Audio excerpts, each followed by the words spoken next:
भारताचे एक सार्वभौम समाजवादी धर्मनिरपेक्ष लोकशाही गणराज्य घडवण्याचा सामाजिक आर्थिक राजनैतिक न्याय विचाराभिव्यक्ती विश्वास श्रद्धा उपासना यांचे स्वातंत्र्य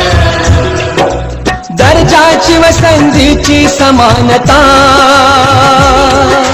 निश्चितपणे प्राप्त करून देण्याचा आणि त्या सर्वांमध्ये व्यक्तीची प्रतिष्ठा स्वराज्याची एकता आणि एकात्मता यांचे आश्वासन देणारी बंधुता प्रवर्धित करण्याचा संकल्पपूर्वक निर्धार करून आमच्या संविधान सभेत आज दिनांक 26 नोव्हेंबर 1949 रोजी